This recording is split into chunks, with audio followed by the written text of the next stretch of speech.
Hello. Hello. Hi. Hi. Howdy. Howdy. It's an exciting episode. Are you Yes. excited? Yes, it was a very good episode. Guys, guess what? Guess what, guys? Guys, we found him. Found him. Where's the... Hold on. We gotta get the lighting perfect on this boy. Look at that. He's so happy. He doesn't have the beard yet. But... No, doesn't have the beard. Doesn't quite look... Guys, we found him. I actually have, other than the Lego, I don't actually know if they made an Ezra Lego figure. If they do, they definitely did. We might have it. I don't know. But other than that, I brought every single Ezra that I could find in the 2 minutes before this episode started, so that he could be here for us now. Yep. We found all of them. We found all of them except for the Lego one, because I didn't go digging through our Lego minifigures. We have. I know they made one. I would assume you have one based on, because you have the Ghost and the Phantom. I have every, original Rebels set for, other than, this, latest set that they've made. The original release. Yeah. Yeah. The Inquisitor's Time, the Ghost, and the original Phantom, and then the Phantom 2 that came out later with Thrawn. So I assume that maybe... I don't know, because I don't remember a Kanan either. Do you? Didn't build any of them, so... I know there's a Zeb figure, but it's, super rare. It only came in, one thing. Because he's really strange. Maybe it was... Maybe, it's weird. Maybe it was just... Maybe it's, my imagination, because, they had... People just could have given him a funny head and called it a day. Right. But also, they had characters in the Lego Star Wars game. The Force Awakens game had Rebels characters in it. Yeah. And so they had Lego versions of the Rebels characters, but actually not every single Rebels character that there was a Lego of in the game is actually represented by a physical Lego set. So the Seventh Sister, the Seventh Sister's in the game, but she's not in a physical set, which kind of bothers me.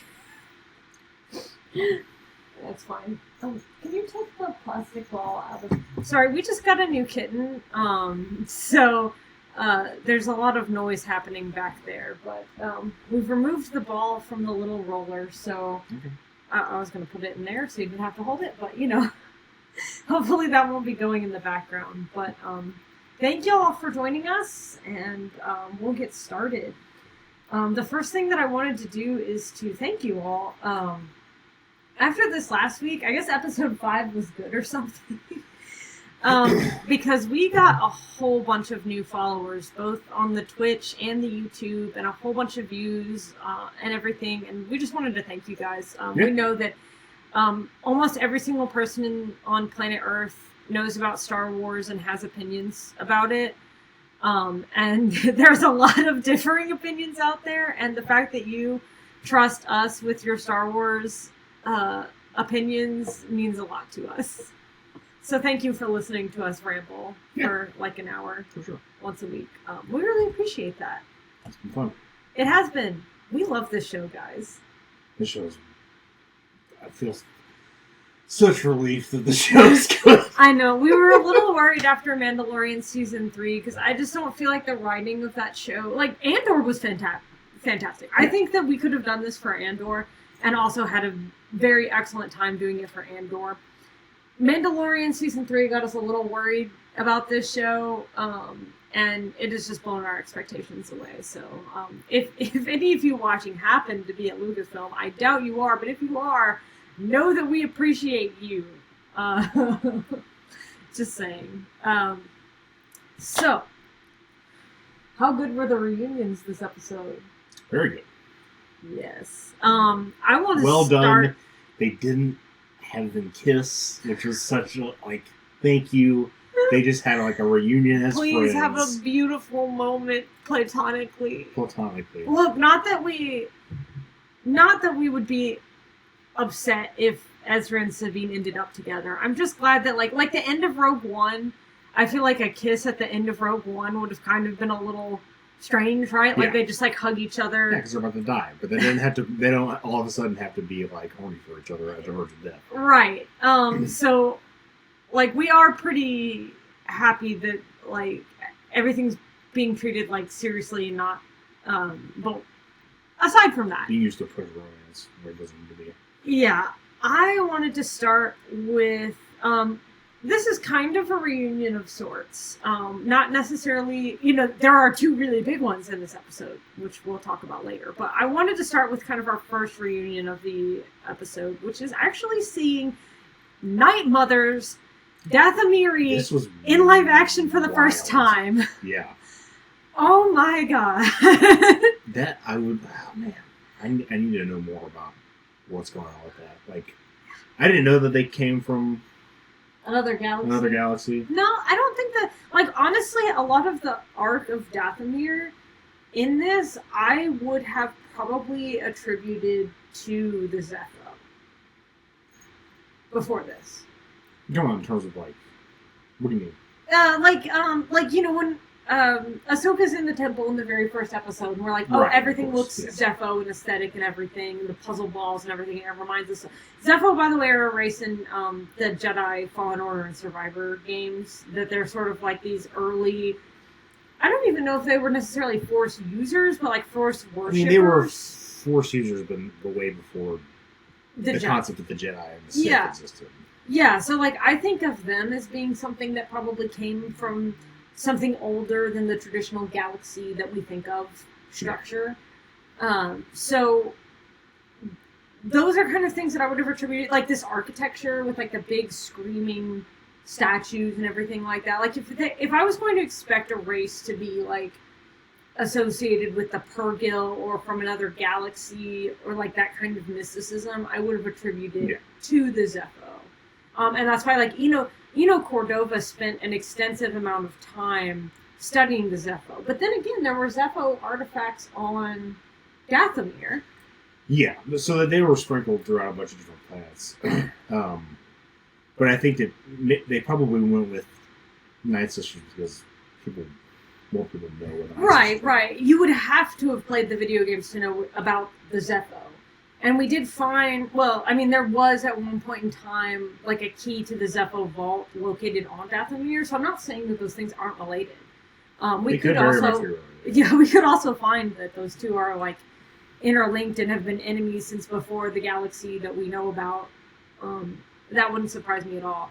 But to see that shot of the Night Sisters, like, holding a ritual, and their robes are flowing in the wind, and they're, like, they are all three of them kind of imposing, like, in voice and costume and makeup and everything in the same way that you expect Mother Talzin to be, but Mother Talzin's been in animation and this has been in live action. Yeah. This has been one of those, like, a lot of... We talk a little bit about the transition from animation to live action here, and a lot of that has been kind of like, you can't really get the exaggerations and, like, the movement and everything like that, but, it is cool to see these characters brought to a wider audience. This is one where I think that the effect from animation to live action carries over very well. Yeah, I agree. I think the character design allows for that because they look really cool, but if you boil it down to its elements, it's like humanoid, gray face with lines and like cool red robes. And like that's very easy to kind of transition from animation to live action. But they still, like, they exaggerate their silhouettes. And they have all the movement and like the ethereal kind of, like they've got stuff like flowing through them essentially. Yes. Yeah, like the movement, I feel like the movement of the robes was a huge part of it, that they got super well done. I also feel like the voice. Yeah. Having, like, the modulation on their voice where I was like, oh, are you actually speaking Galactic Basic? Or is this something that's kind of, like, transferred through the Force into their heads? Because that was, like, the first thing that, like, for about 0.5 seconds or whatever, I was a little jarred. They're like, wait a second, they traveled to a new galaxy and they still speak the same language. Yeah. But there's a lot of that in this episode that I kind of just had to get past, like... Why are there so many we go to another galaxy and everything's a quadruped? Yeah, it's fine. There's a lot of things. So, oh gosh, my degree's in biology, y'all.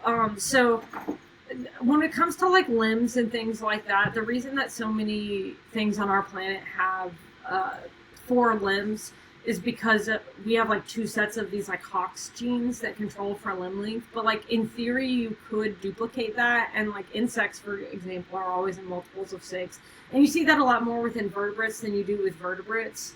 So like in the Star Wars universe, I always take note of how many 6-limbed animals there are, because there are quite a few in the Star Wars universe. Yeah.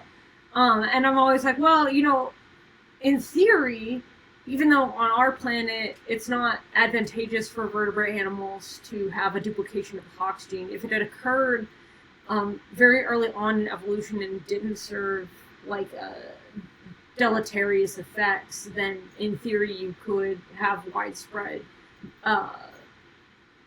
6-limbed organisms, basically. Mammals. Or something. Vertebrates. Vertebrates.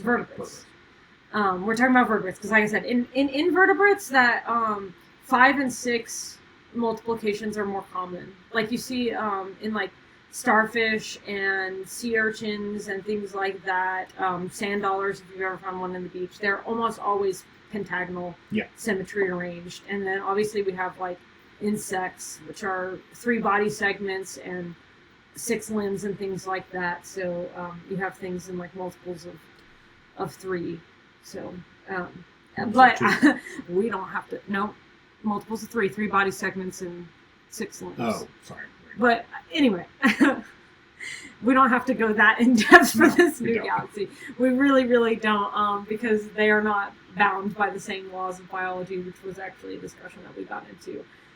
But I pretty quickly explained away the Night Sisters, knowing galactic basic, because they've been in Morgan's head, clearly. Yeah. And also, it's possible that Thrawn has been there for like a decade and maybe has like taught them, you know. Or if they had communication with other Night Sisters at some point. Yeah, exactly. Like they're cyclically linked to I keep wanting to call her Morgana because of Arthurian legend, but Morgan. Morgan, yeah, just Morgan. I do think it's supposed to be a call to Morgana, though. Like, I do think that her character is supposed to evoke that.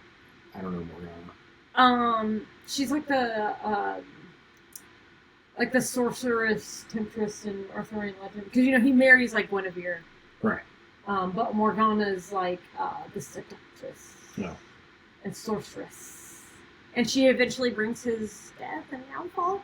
I don't know, guys. It's been a long time since I read The Once and Future King, so... Oh, I read that book. I just don't remember. Yeah. Guys, we are the generation that read that in, like, 6th grade, so... remember.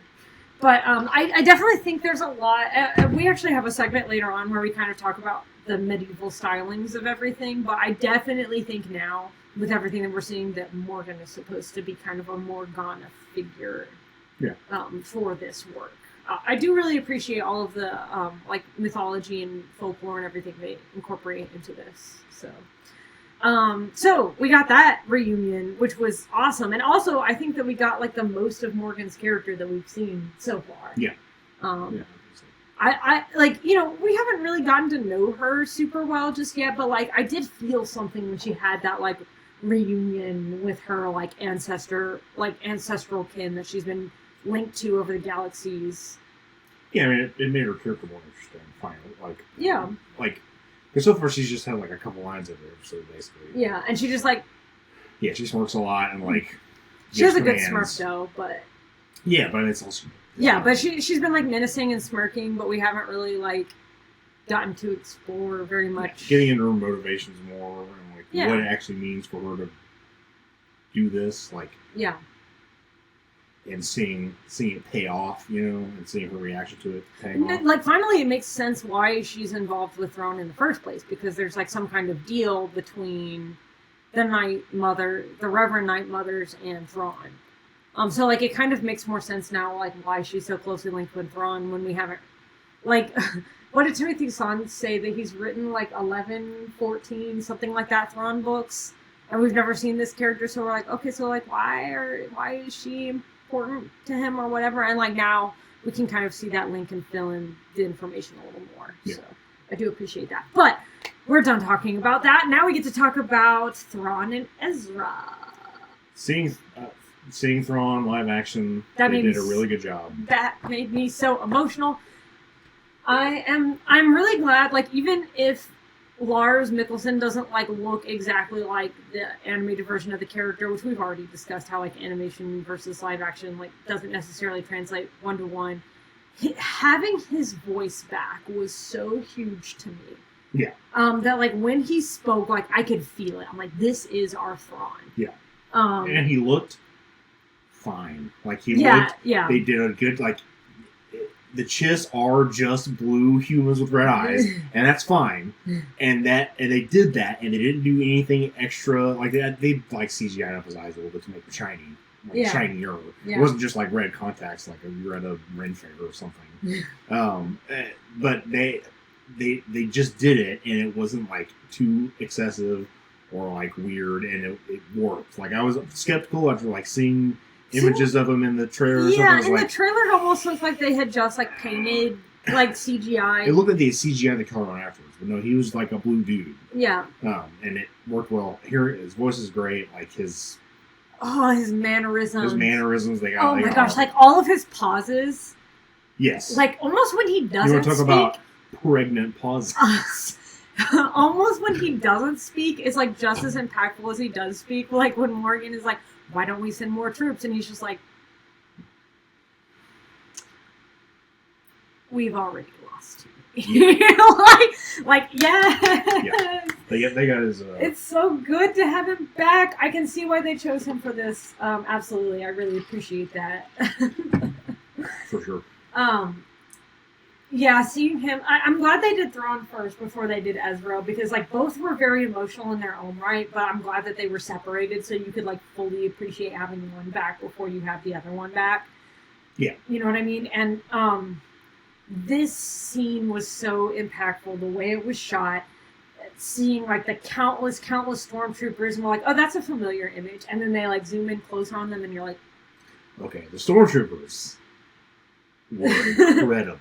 Yeah. That was to me the most significant aspect of them being in a different galaxy out of the whole thing. Because, like, okay, you go to a planet, it's got some cool statues and stuff. It's just, it's a planet. Planets are going to be planets, right?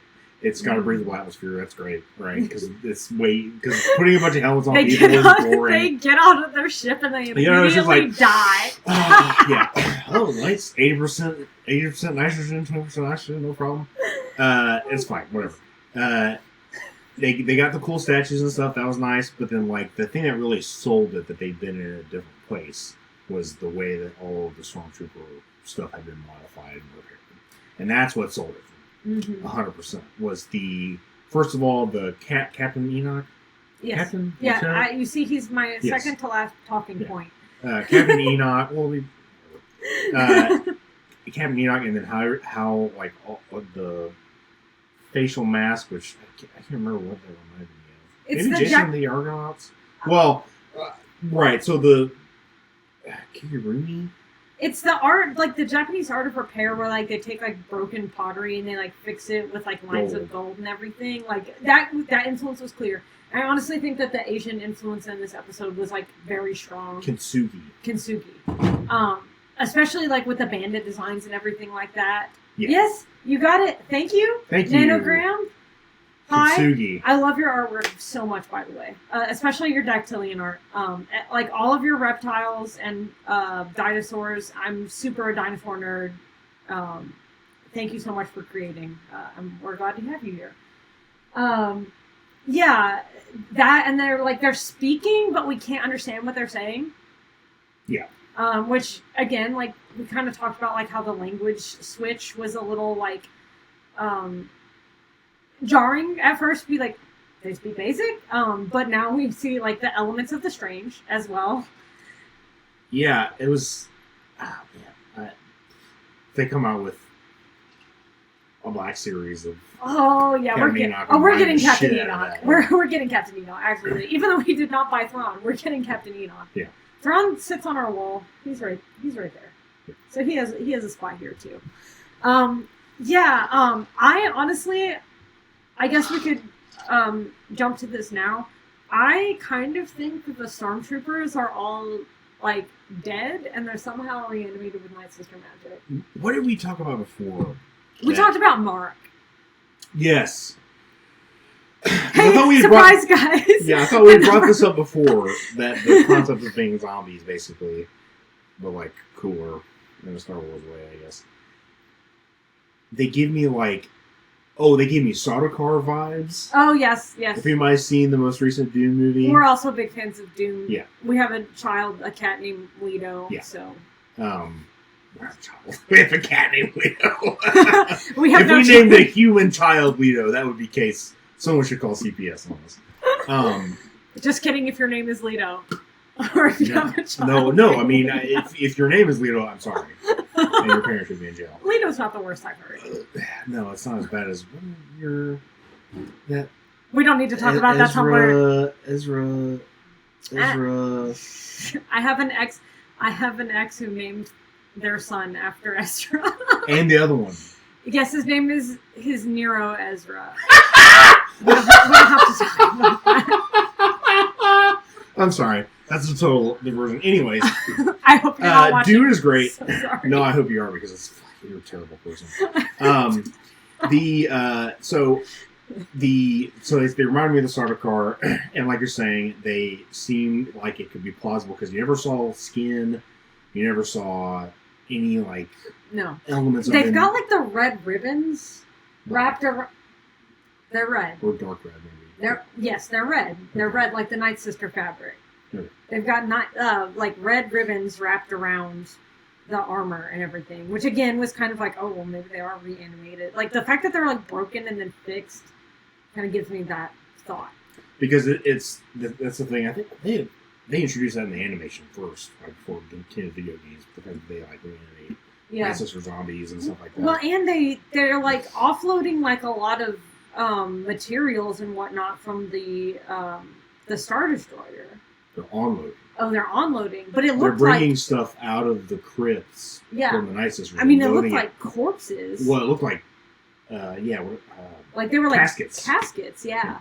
So I'm like, what's in the caskets? Is it Night Sisters or is it Stormtroopers? It could be Night Sisters because that's the whole. They talk about that like, maybe in the animation, but I know they do it in Fallen Order where. Like the sisters are still there, right? But they're not. But being on the planet is what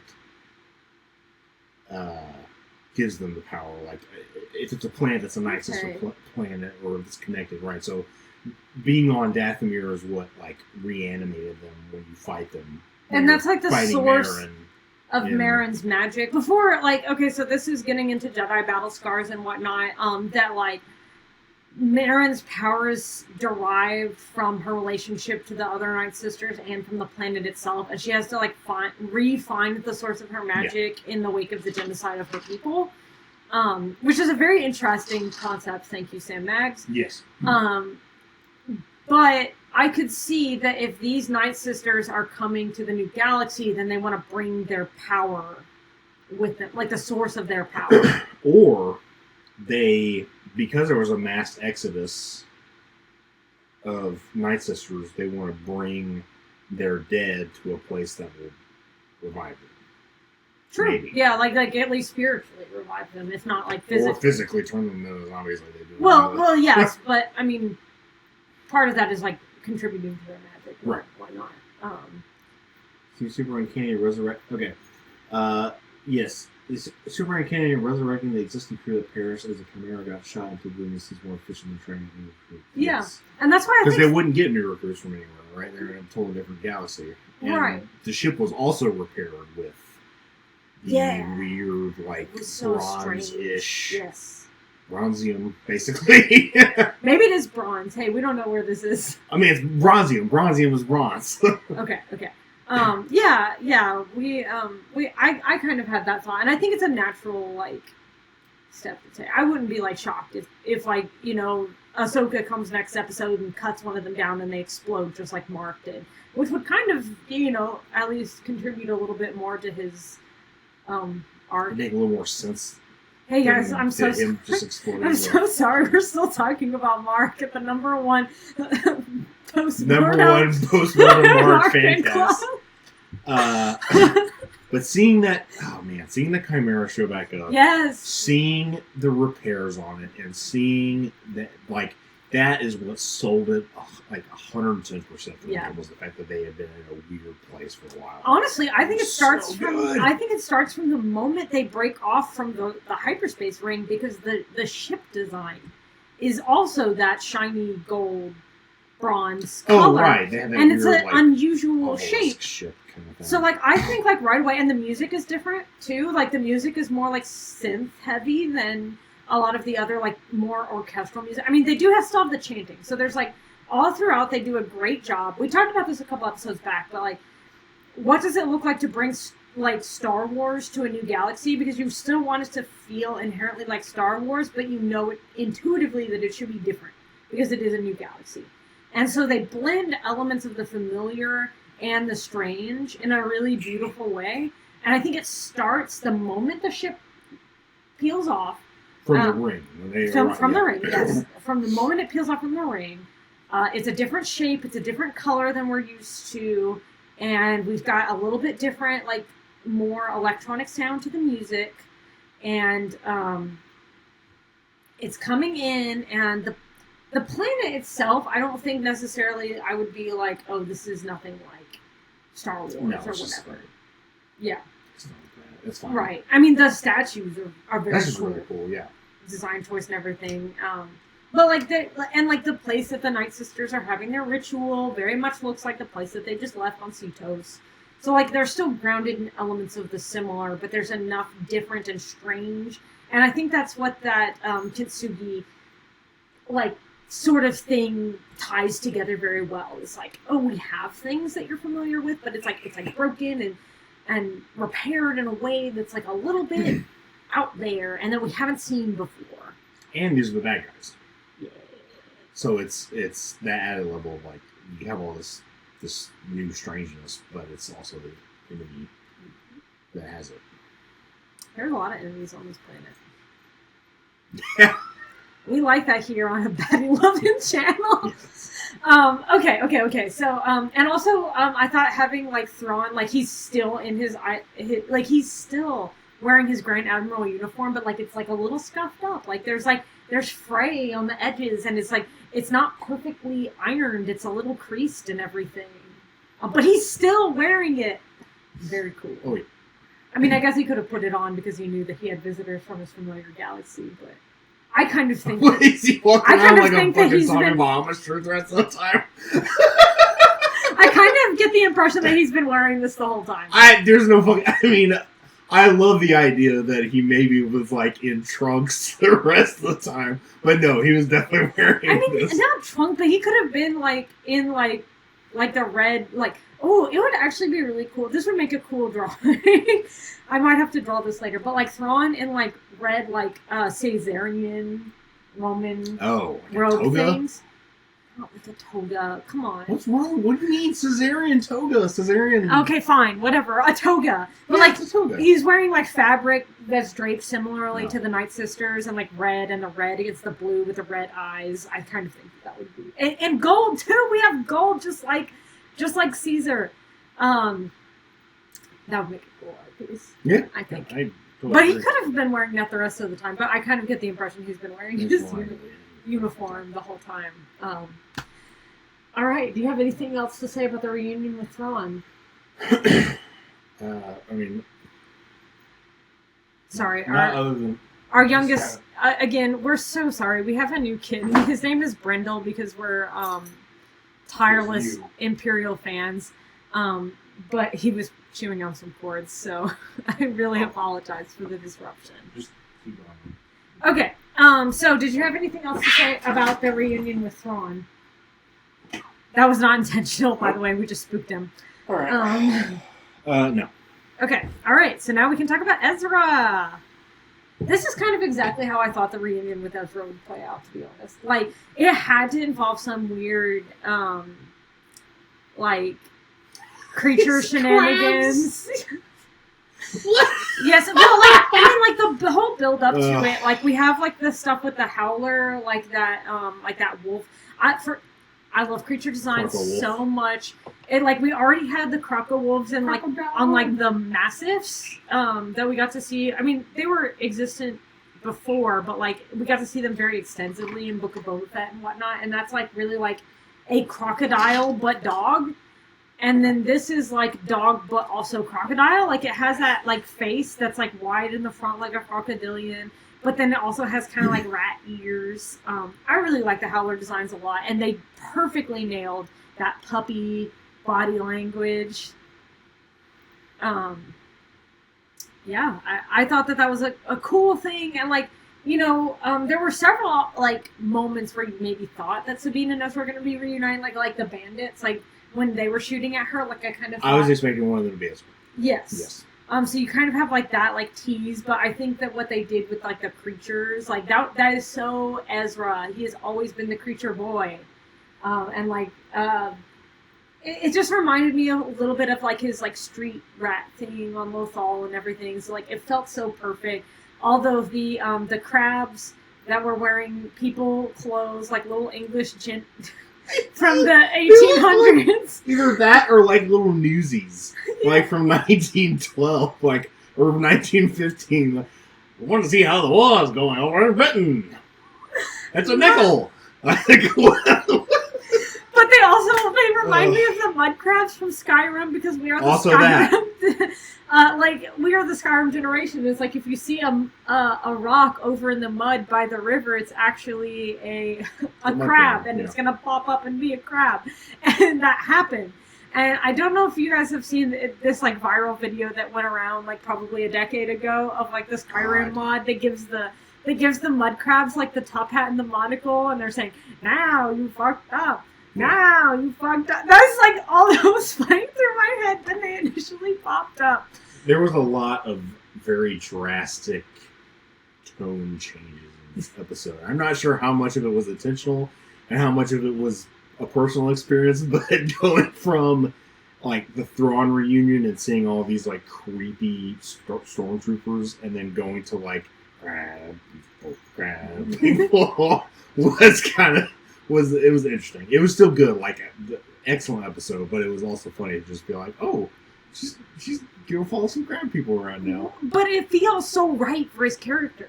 Like he's always been a more like lighthearted character, even when things were really, really bad. And so it makes sense for like us to have like this like really, really dark moment, and then follow it up with like this kind of light and hearted, and be like, that's a crab boy. And like the little communication issues, and like she's a little rebel patch. Yeah, and the Howler like being like being very hungry for the in the background and everything. It's like that just feels so right. Like tonally nails it, absolutely. So, and I like this moment too. Like so much is left unsaid, but like you can feel the significance and kind of almost a little bit to the awkwardness between these two characters. Like that they don't really necessarily know what to say to each other. Like Sabine and Ezra have been like, they had a really close relationship, and then they've been like separate for like a decade, and it's like, well, you have to have like dozens of questions to ask the other person, but like it feels weird to just kind of like jump in and like, look, where have you been? What have you been up to? How's the war? You know, like all of these other things. Like it feels weird to jump into that, because it's just like, well, I mean, we just kind of discussed the significance of this moment and being back together and how good that feels. Yeah, I think the all of, like you said, all the reunions handled very well. Mm-hmm. The way that it was just like he was just kind of there, you know. Mm-hmm. She turns around and he's there, you know. It was really well done. The actor that they got to play Ezra is fantastic. Yeah, he's perfect. He's got the same kind of levity. Like, yes. But and again, it's the same thing like animation to real life, where it's not as exaggerated, but he still has the personality without having like the crazy facial features and the. Although he looks a lot like him. Right, but I'm saying he doesn't have giant hair. eyes and blue hair. Like he can't do like, you know what I mean? Like it still looks. The personality, I think, is what translates, because from animation you get the personality from like exaggerated actions, and from human actors you get the personality from like small facial like features and like body language and stuff. Yeah. That doesn't. There's a softness to him. Yeah. Like I'm really happy to see this. That like even after all of this time alone, that he still has this softness to him, which is very nice and refreshing. And like this is so different from what we had with Thrawn and everybody, like, where, like, they immediately just start talking business. Like, even when Morgan reunites with the Night Mothers, it's like, it's reeks of Jedi. Yeah. Thank you, Papa Emeritus. So, like, you immediately get down to, like, the logistics and, like, oh, well, why did you do this? Well, I thought that she would be important later, or, like, she could potentially be an asset or whatever. Like, they're talking, like, all business right away. And then, like, Ezra asks Sabine, it's like, how did you find me? And she's like, I don't want to talk about that right now, which probably has, you know, multiple connotations, because he did definitely say that being a Jedi means you have to make the choices that no one else is willing to make, and she may have made a choice that was... Well, she made a choice that nobody else was willing to make. You know what? Good point. Well, do you think Hera would have made that choice? I don't know. Like, I mean, given what we know, like, she's been searching for Ezra too. But if she had to choose between never seeing him again and preventing another war, what would Hera choose? I don't know. I kind of think that Hera would also choose to find Ezra. Hera might have, yeah. I mean, yeah, that's possible. I mean, she did choose to defy the New Republic and do this thing for these other people that she cares about. So, I mean, it definitely, the way they presented it in the episodes was that it was like a betrayal almost of what she did. Yeah. Right, so it's like... Although we don't feel that way. No, we don't feel that, but that's how it's presented. Yeah. So, you know... I actually have that. Hera might have, but I still think that the way that they intended it to be interpreted was that this was like a betrayal, basically. I honestly...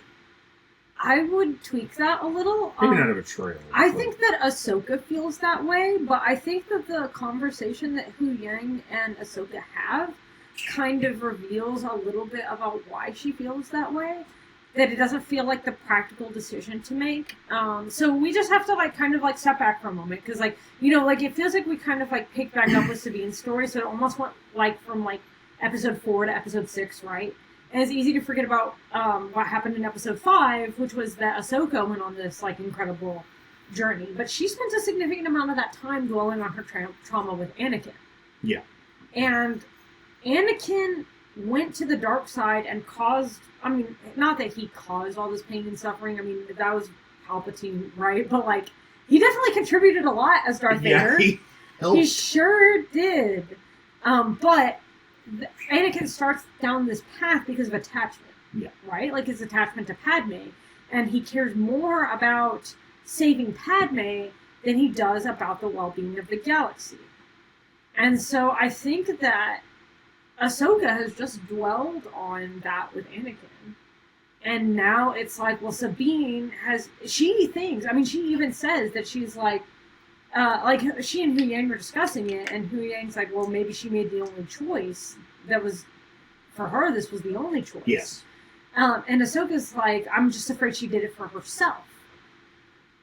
So she's fearing that Sabine has made a choice similar to Anakin, and that she has chosen her attachment to Ezra over the well-being of the galaxy.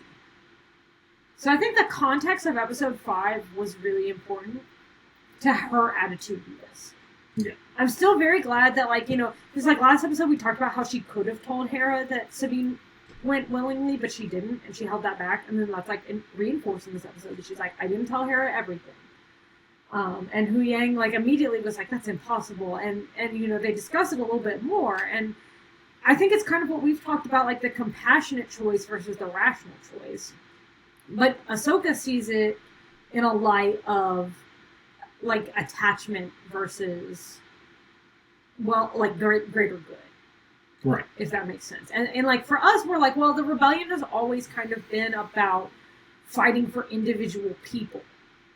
Not that Ahsoka's thinking is bad. Like, obviously, what Sabine has done has opened up the potential for galactic war, but she's also made, like, a very empathetic choice as well in bringing back Ezra. Because, like, he's been alone for 10 years, of course. That's a compassionate decision to make as well. Yeah, I think they both have like this is really compelling value. Yeah, no, for sure. But also, that's the thing. Like, it's also the more interesting choice, and that's why it's in the show. It's very compelling to have our two protagonists have very, very good ideas, and follow through with them, and still be at odds with each other. Yeah, I think, and again, it's like what we talked about when I think it's last episode where she hands over the map, where it's episode 4. She hands over the map in episode 4. Episode 4? Correct. Episode 5 was about Ahsoka being dead. That's right. Sorry. So episode 4, she hands over the map, where it's like, okay, well, this is obviously gonna happen, right? Because it has to happen because the story has to be interesting. Right. Do it. Right. So it's the motivations that are the interesting part, and not necessarily like the actual action itself. But there's enough meat here for us to understand why her choices were justified. Yeah, for sure. Beyond just pushing the story. Yeah, but I think a big theme of this show that I'm really glad they're exploring is what does it mean to be a Force sensitive person versus what it means to be a Jedi. And Ahsoka and Hu Yang both represent people who were raised in the Jedi Order, people and droid who were raised in the Jedi Order, and we see that reflected with Baylan and Shin this episode too. Yeah, they have a lot of dialogue back and forth about Baylan was raised in this order, and in some regards, it's difficult for him to abandon it completely. Same with Ahsoka, even though they both have left the Jedi Order and they're not part of it anymore. They grew up in it, and they're still beholden to it. And Shin represents that new generation that is not beholden to the principles of the Jedi Order. And so she makes a great foil to Ezra. Because Ezra also was too young to be in the Order, but was brought up with its principles. And Shin was brought out without its principles. But still with its impact, basically. Yeah. Yeah. So it's very honestly, she shows very little attachment to the concept of Jedi. No, it's not the attachment. Almost resentful. No, that's what I mean. So it's not that she doesn't acknowledge that it's not that the Jedi don't have any impact on her. It's that she's resentful of it. Very true. I think that may also explain why she reacts so violently to Sabine. Yeah. Because Sabine is also she reeks of Jedi or whatever that means. Yeah. She also kind of speaks to those principles. So I like that this is a theme that gets explored throughout the entire work. I think that this is very clever writing, to be honest. Yes. Okay. So we hit on that. I do want to talk about Sabine not telling Ezra how she got there. Which just says I don't want to talk about it. Yeah. Which is, again, mirrors Ahsoka's decision to not ask for a Jedi dumpling story earlier in the episode. Even though I was dying to hear that.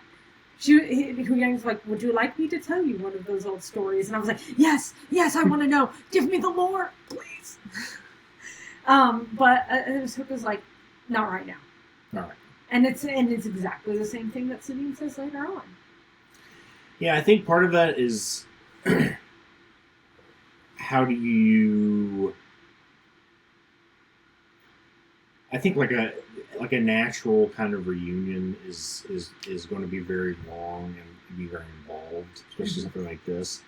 And I think it was more impactful for her to say that, and more true to kind of also tracks with maybe if we consider this a more emotional decision, that it's more of just I don't want to reflect on maybe what this means, right? Yeah. I just want to be here in the moment. And I think that's part of it, because it's also they could have probably done something where it's well, where do I start? And they skip time, and then yeah, it's or they could have just walked oh my god, together. what have you done? Yeah, I think they could have been let's start from the beginning and walked off together into the sunset or whatever. But I think that part of her is very guilty for making this decision. Yeah. Or has been at least made to feel this way. And part of her thinks that Ezra's going to be disappointed with the answer because of the hollow message that he left for her. Yeah, I mean, that would. I think that's a big part of it. And we can also talk about Balin's motivations a little bit because, like, I mean, his character's been so interesting, and even like aesthetically, like the silhouette of his clothes and everything are like so iconic and so cool. And now we finally get to see that his motivations do not really align with Morgan's, which we've kind of felt like tension between them before, but it hasn't been like totally explored all the way through yet. Our child is chewing wires again. Okay. So like it hasn't been totally explored yet. But there was always this kind of like odd moment when Morgan was like so focused on Thrawn, and then like Shin was always like, well, what happens when we find Thrawn? What next? And Balin has kind of been like a little.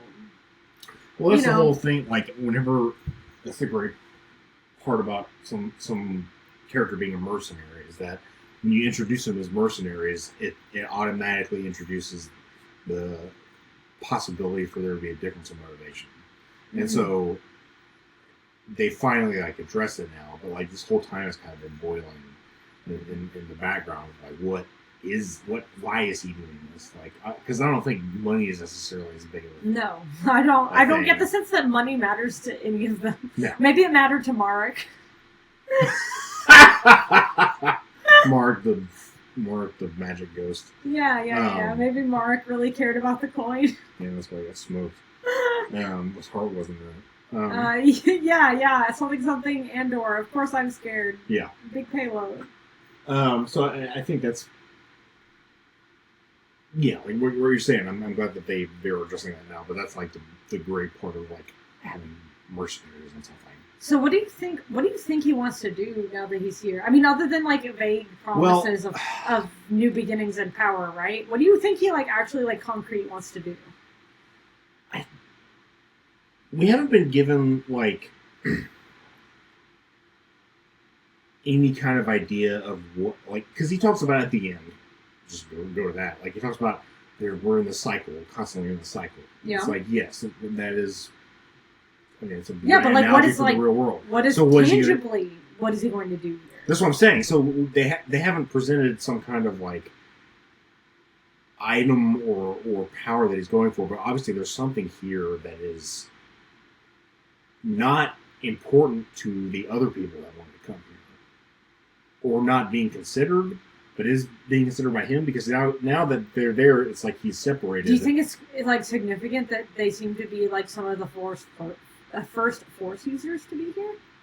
Yeah, I mean, I think it's definitely like because I don't think Morgan Elsbeth is Force sensitive at all. No, like in the normal Dathomir magic kind of way, not like right, but it's like a totally different. Yeah. And also, we don't necessarily have like a lot of confirmation that Dathomir magic works that well here. I mean, why are the Night Mother so desperate to get off of this? Is their power waning here? Right. How does the Force... We haven't seen anyone use the Force here yet. We don't even really know how that works here in this galaxy. Do the midichlorians cease functioning? No, I would assume it's... Sorry, Arkin just went into the forbidden room. He just hopped a barrier we didn't think that he could hop. So I'm going to continue talking about this, but my personal opinion on Balin's thoughts or his motivations for being here, I think that the Force probably works a little bit differently here, and he assumes that the people here will be like in awe reverence of the Force in the same way that. Like, in our familiar galaxy, the Force is just around, and, like, maybe common people are like, oh, you can use it, but it's not, like... Honestly, it's a downset in the period of time that we're in this galaxy, because you're probably going to be hunted because of it, right? So, like, it's almost, like, not a good thing to have in our new galaxy, but maybe in the old galaxy that he thinks that he can build himself a new... basically Force-sensitive religion or something of the sorts, by virtue of being the most powerful people there. I think based on like kind of the timeline they're working in, I would say that what he's probably Because if you consider like kyber crystals are like a resource, right? And we've established that now the Force is governed by like actual things and not just like some kind of esoteric energy, right? Like it's an actual measurable quantity, just like white blood cell count, stuff like that. Right. I think that it's possible that like just like any kind of resource, stuff that's force sensitive or force enriched, because there's objects that are enriched with the force, right? Like that you find in different, more so maybe in video games, but definitely like there's things that have inherent power, right? And I think that in the old, the original galaxy, a lot of stuff has been mined, right? So like stuff has been used up, and so now if this is like a place that Jedi and Sith don't exist, and the only other like force is like is the Dathomirian magic, then there could be stuff that's more usable by someone who's trained in the Jedi or Sith ways that's still remaining here that hasn't been discovered or detected. So I think that could be part of it. This is like a whole new frontier of like of objects or places of power to discover. Yeah, for sure. I also think it's interesting too, like kind of thinking about Thrawn's place, because like obviously we know that like kind of there's this gap of time between where we are now and the sequel trilogy, and the characters that are in this are not in the sequel trilogy. But I also think that Thrawn would not be super interested in the First Order. Like I don't think that Thrawn would be interested. Like, we have like the First Order is kind of like really backed by this Sith Eternal and everything, and it still has this like mysticism kind of behind it. And I think that Thrawn is not necessarily super interested in that. No. So like I think it's very feasible that he could be kind of doing his own thing. I mean, it's very feasible that he's dead by the time the sequel trilogy happens. I mean, that's a big possibility. But also like this could very well have been going on in the parts that we didn't see, because the First Order is like more powerful or whatnot. They're blowing up 5 planets at a time, and the Thrawn thinks that the Death Star is a terrible idea. So we could feasibly have different splinter groups of Imperials. He also could be coming back to Galaxy Prime to gather something and then fuck right off and go back to the other one to amass power. Although I don't think that he would do that, to be honest. I think that like his biggest allegiance is to his own people, to the Chiss ascendancy. Right, but aren't they outside of it? Or no, they're still in the galaxy, but they're just in like the wild space. Right. So they're still like in the same galaxy. Brendel has jumped up on her. Yeah. As you can see, he's true to his namesake. So we've kind of talked about all of the meat and everything. Let's talk about sort of like some of the design choices. Everything feels very medieval, but it still feels like, even like Ezra's wearing like chainmail and whatnot, and like Balin and Shin almost look like they are more of a part of this new galaxy than the old.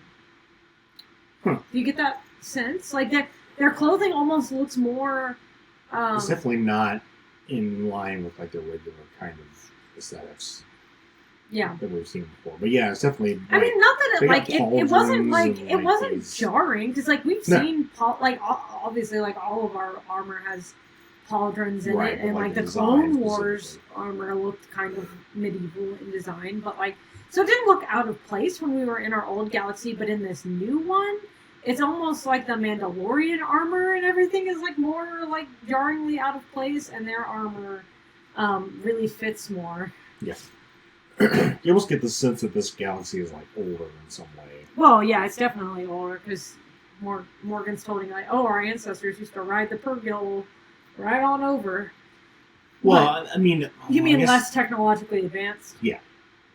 Well, yeah, because I think reality, otherwise I don't know. Like starships that were like, we didn't see any starships or ports or anything. So yeah, like I can only assuming that their galaxies formed the same way that ours did. They all kind of started at the same point, right? But it's, whether or not technology and society advance at the same rate. Yeah. But yeah, the new like design style, and I think that it's kind of cool. Like in retrospect, that it seems like they introduced like these other design styles earlier on in the series to kind of accustom you to it. Like they had the big ring ship and all the stuff in there was always kind of a little different. Like the way the displays were done were not the same. Yeah. Even the droids looked a little different. Yeah, it didn't, but it wasn't jarring. Right, that's what I'm saying. Wasn't obvious until we got here. Right, but it's they've been like drip feeding it basically through the earlier parts of the season to now be like, okay, well, this is like a bridge basically between two galaxies. Okay, so we can also talk about some aspects that intrigue us. We already talked about Captain Enoch and his cool golden face and everything. And we talked about the coffins, but we did not talk about the dead Purrgil. It's kind of a buzzkill early on in the episode. They're like, everyone's like, they come here to die. And that was like I was like, well, that's kind of like morbid. Doesn't make that like the whole pod is coming here and then just like dying, like they're like beached whales. Like after some ecological disaster, they're all beaching themselves and dying. I can only imagine. Well, later in the episode, they kind of address like Thrawn's like the the Dathomiri, like they sense that Ahsoka is like coming with the Purrgil or whatever, and like Thrawn like tells them to like ready a weapon. So it's like maybe this is like a migration that the Purrgil have been doing for a long time. Like obviously they've gotten there alive before because the Night Sisters would ride them back to our familiar galaxy. So, like, clearly the Purrgil could be alive here before, but now they're all dead, so something is killing them when they get here, and that's why maybe the Purrgil numbers are dwindling in our current galaxy. Yeah. So, like, yeah, in the beginning it's like, well, why would they all just come here if they're all just gonna, like, the whole pod, not just, like, the old ones, but, like, they're all coming here to die? Yeah. So I think there's gonna be some kind of, like, weapon or something about this galaxy is just not right. Like, if only, like, things associate, like, if everything's, like, kind of in decay in this galaxy, maybe,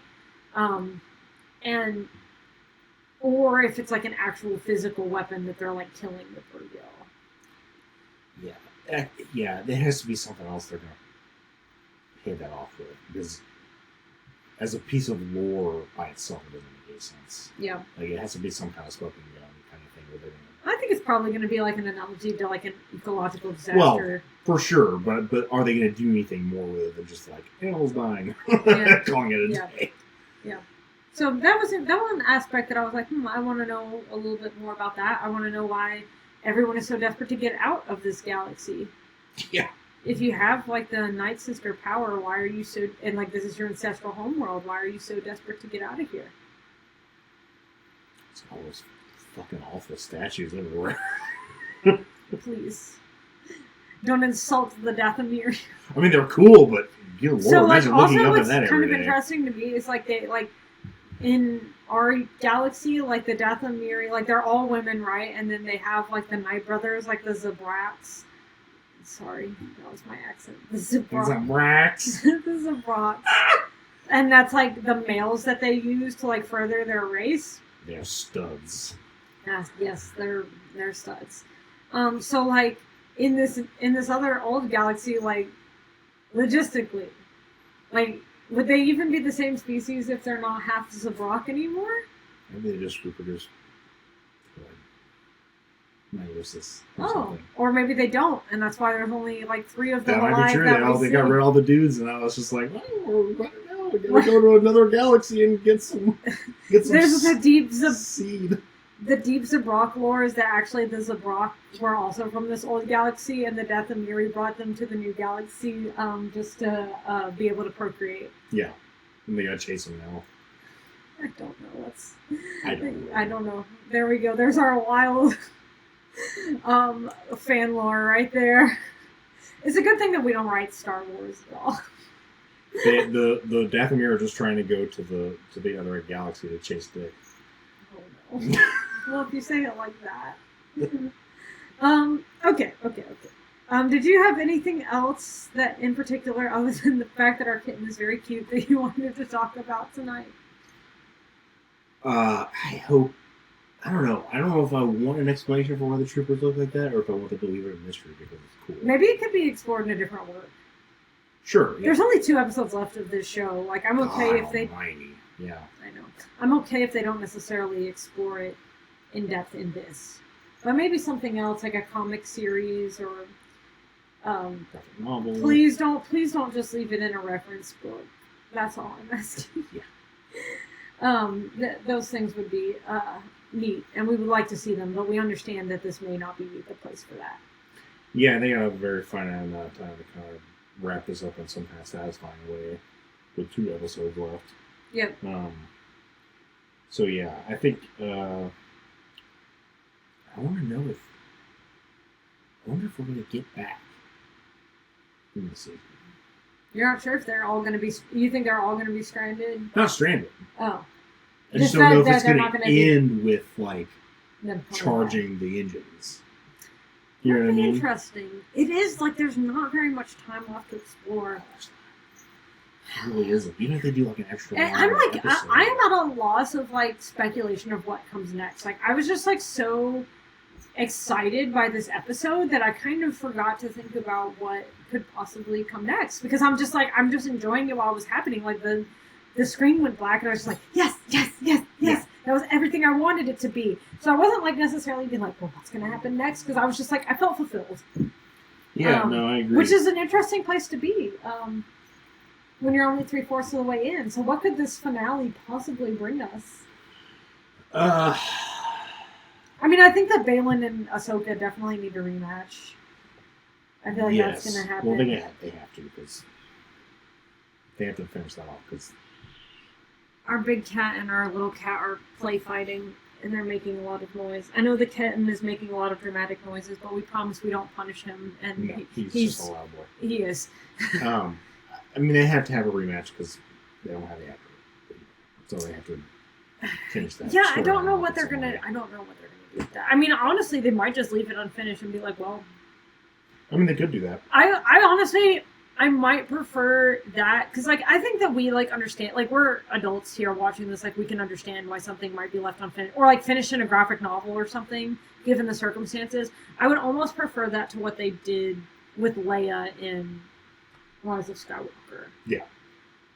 Because she like her character dies in Rise of Skywalker, right? She's still alive in Last Jedi, because Last Jedi they had filmed before she passed away, although it came out after she had passed away. Yeah. So it was very emotional scene, especially like I wonder how much of that scene, where she like dies in space, that they had written in beforehand.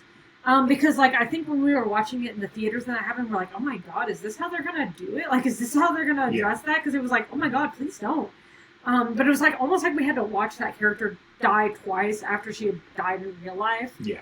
And then it was like Rise of Skywalker, they're like, well, I don't know what to do anymore. And I don't feel like they finished it in a way that was like fulfilling to anyone. No. Unfortunately. But I mean, you can't control that, obviously. I would almost prefer like whatever ending they have for Baylan. I hope that they have not touched it throughout the end of this show. And like if they really need to tie up the ends later, they find a way to do that without having a weird CGI version of him or something. Graphic novels or video games would be a great way to explore that, because you can do the character justice and everything without kind of doing some awful face stuff. Yeah, with the legacy of the actor and everything like that. So I think that would probably be like the tasteful way to handle his story. But I hope that whatever they had planned for the rest of the show, that they did not alter it. I think, honestly, it happened so suddenly that I don't think that there's any way that they could, to be honest. I think the show was probably already made. I mean, it was like maybe like 3 months ago. I don't think that's enough time for them to turn around and like write a whole new ending to the show. No. So, yeah. Those are my very dark thoughts. Very sorry about that. But honestly, I mean, hey, we found him, guys. We found this blue boy, and we found the other blue boy. That's all. That's all we care about here, right here in this moment. Is we're very happy because we had like double super satisfying moment. Honestly, this episode was more emotional to me than the last one. I don't know if you feel the same way. No. You're. What's funny is that you like the Clone Wars better than Rebels, and I like the Rebels better than Clone Wars. Probably exactly explains our reactions. Yeah. So like for me, this was like the big nostalgia episode. And last episode you got that, but hey, that's great that they can satisfy both of us like that. So yeah, thank you guys for joining us so much. It's great to talk to you.